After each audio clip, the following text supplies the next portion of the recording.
शांत है यार।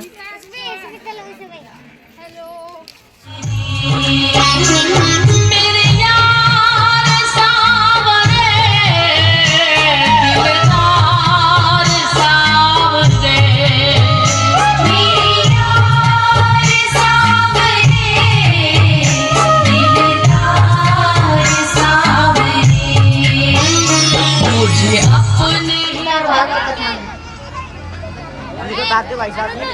हाँ बोलो ना, टेल मी, बोलिए मैम, क्या हुआ, आवाज चली गई सॉरी। अच्छा, भागवत कथा, भागवत गीता क्या है? देखिए, ये मत कहना कि ये तो हमसे पूछ रही है। अगर हम हाई स्कूल में भी एडमिशन लेंगे तो पहले जांच परख लेते हैं परीक्षक महाराज कि आगे जाके हमें क्या क्या पढ़ना पड़ेगा, इसका मतलब क्या है, कैसे पास होंगे।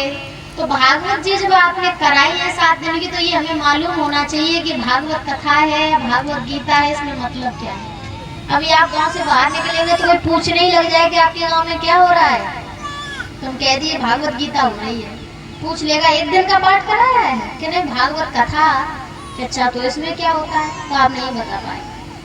तो ये गलत बात है कि जो चीज हम करा रहे हैं उसके बारे में जानकारी नहीं है।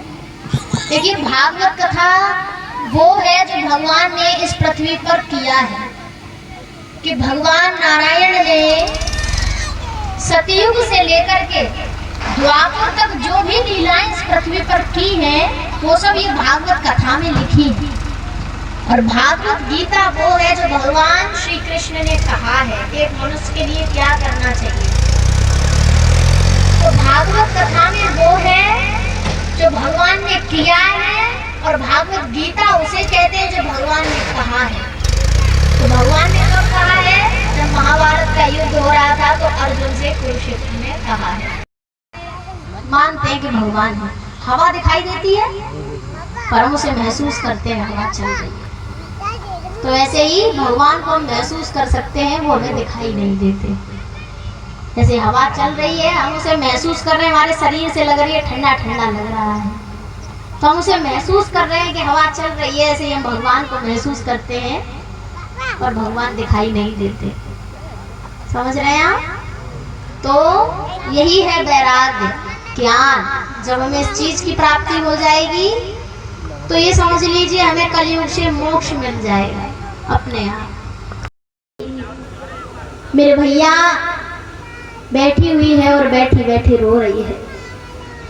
वो स्त्री बैठी बैठी रो रही है और उसके सामने 2 पुरुष लेटे हैं। जो पुरुष उसके सामने लेटे हैं वो बिल्कुल बूढ़े हैं, अचेत अवस्था। अचेत अवस्था जानते हैं? कोमा में चले जाना, उसी को कहते हैं अचेत अवस्था। ना कुछ बोलना, ना कुछ सुनना, बस सांस चलती है, ना ही नहीं होता, हमारी बॉडी कोई मूवमेंट नहीं करती है। वो दोनों उस नारी के सामने लेटे हैं और वो पूछने लगे भाई कि ये क्यों रो रही है, कि हे सुंदरी आप क्यों रो रही हो, आप कौन हो। जैसे ही उस नारी ने नारद जी को देखा वैसे ही कहा जय माता दी कि हे नारद जी, क्या नृत्य करेंगे तो नाचते नाचते जो आनंद आपको आएगा वो कितना सुंदर होगा, होगा नहीं होगा। हाँ, तो यही भक्ति है। पर वो जो भक्ति थी वो देखने में बहुत सुंदर थी। उन्होंने कहा तुम भक्ति हो तो तुम्हारे सामने जो 2 पुरुष लेटे हैं ये कौन है?